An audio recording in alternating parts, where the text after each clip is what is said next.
ओम नमो भगवते वासुदेवाय। श्रीमद्भागवत महापुराण की कथा। कृष्णं नारायणं वन्दे, कृष्णं वन्दे व्रजप्रियं, कृष्णं द्वैपायनं वन्दे, कृष्णं वन्दे पृथातुतम्। अथ चतुर्थस्कन्ध पंचदशोऽध्यायः। महाराज पृथु का आविर्भाव और राज्याभिषेक।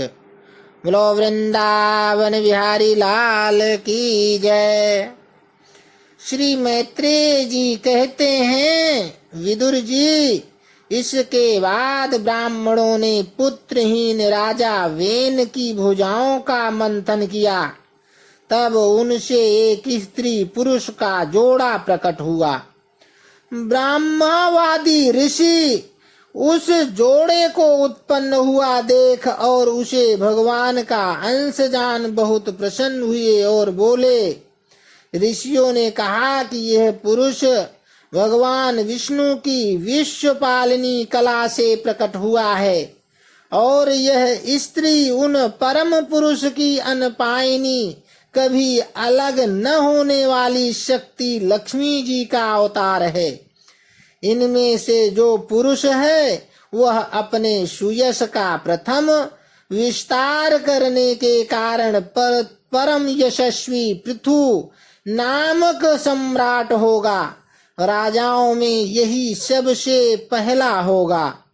यह सुंदर दांतों वाली एवं गुण और आभूषणों को भी विभूषित करने वाली सुंदरी इन पृथ्वी को ही अपना पति बनाएगी। इसका नाम मर्ची होगा। पृथु के रूप में साक्षात श्री हरि के अंश ने ही संसार की रक्षा के लिए अवतार लिया है और अर्ची के रूप में निरंतर भगवान की सेवा में रहने वाली उनकी नित्य सहचरी श्री लक्ष्मी जी ही प्रकट हुई हैं। श्री मैत्रेय जी कहते हैं कि विदुर जी, उस समय ब्राह्मण लोग पृथु को स्तुति करने लगे। श्रेष्ठ गंधर्वों ने गुणगान किया, सिद्धों ने पुष्पों की वर्षा की, अप्सराएं नाचने लगी, आकाश में शंख तुरही मृदंग और दुंदुभी आज बाजे बजने लगे। समस्त देवता ऋषि और पितर अपने अपने लोकों से वहां आए। जगत गुरु ब्रह्मा जी देवता और देवेश्वरों के साथ पधारे। उन्होंने वेन कुमार पृथु के दाहिने हाथ में भगवान विष्णु की हस्तरेखाएं और चरणों में कमल का चिन्ह देखकर उन्हें श्री हरि का ही अंश समझा, क्योंकि जिसके हाथ में दूसरी रेखाओं से बिना कटा हुआ चक्र का चिन्ह होता है वो भगवान का ही अंश होता है। वेदवादी ब्राह्मणों ने महाराज पृथु के अभिषेक का आयोजन किया। सब लोग उसकी सामग्री जुटाने में लग गए। उस समय नदी, समुद्र, पर्वत, सर्प, गौ, पक्षी, मृग, स्वर्ग, पृथ्वी तथा अन्य सब प्राणियों ने भी उन्हें तरह तरह के उपहार भेंट किए। सुंदर वस्त्र और आभूषणों से अलंकृत महाराज पृथु का विधिवत राज्याभिषेक हुआ।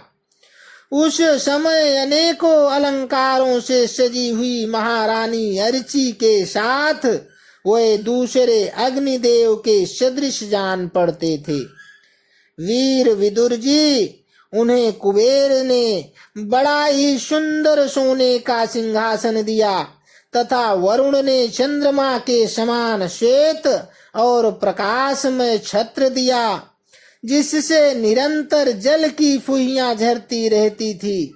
वायु ने 2 चंवर, धर्म ने कीर्तिमयी माला, इंद्र ने मनोहर मुकुट, यम ने दमन करने वाला दंड, ब्रह्मा ने वेदमय कवच, सरस्वती ने सुंदर हार, विष्णु भगवान ने सुदर्शन चक्र, विष्णु प्रिया लक्ष्मी जी ने अविचल संपत्ति, रुद्र ने 10 चंद्राकार चिन्हों से युक्त कोष वाली तलवार, अंबिका जी ने 100 चंद्राकार चिन्हों वाली ढाल, चंद्रमा ने अमृतमय अश्व, त्वष्टा विश्वकर्मा ने सुंदर रथ, अग्नि ने बकरे और गौ के सींगों का बना हुआ सुदृढ़ धनुष, सूर्य ने तेजोमय बाण, पृथ्वी ने चरण स्पर्श मात्र से अभीष्ट स्थान पर पहुंचा देने वाली योगमयी पादुकाएं, आकाश के अभिमानी देव देवता ने नित्य नूतन पुष्पों की माला,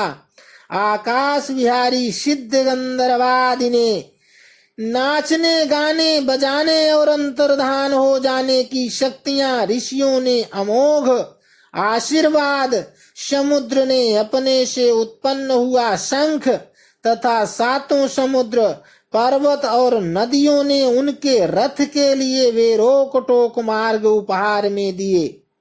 इसके पश्चात सूत, मागध और वंदीजन उनकी स्तुति करने के लिए उपस्थित हुए।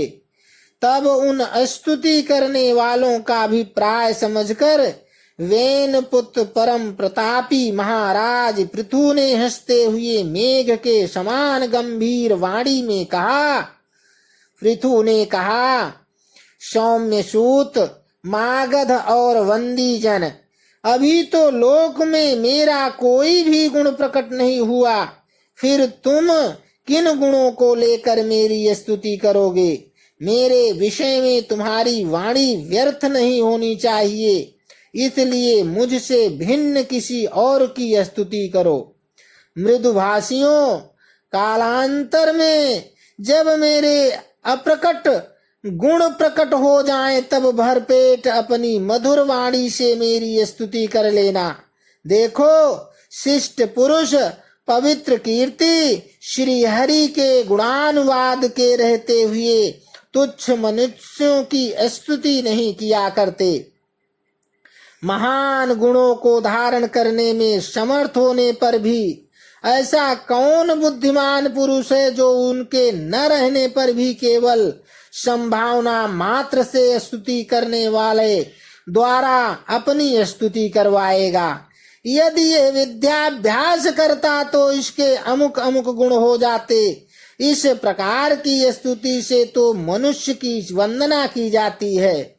वह मंदमती यह नहीं समझता कि इस प्रकार तो लोग उसका उपहास ही करेंगे। जिस प्रकार लज्जाशील उदार पुरुष अपने किसी निंदित पराक्रम की चर्चा होनी बहुत बुरी बात समझते हैं, उसी प्रकार लोक विख्यात समर्थ पुरुष अपनी स्तुति को भी निंदित मानते हैं। सूतगण, अभी हम अपने श्रेष्ठ कर्मों के द्वारा लोक में अप्रसिद्ध ही हैं। हमने अब तक कोई भी ऐसा काम नहीं किया है जिसकी प्रशंसा की जा सके। तब तुम लोगों से बच्चों के समान अपनी कीर्ति का किस प्रकार गान करावें? इति श्रीमद्भागवते महापुराणे पारमहंस्यां संहितायां चतुर्थ स्कंदे पृथु चरिते पंचदशोऽध्यायः समाप्तः। बोलो वृंदावन बिहारी लाल की जय।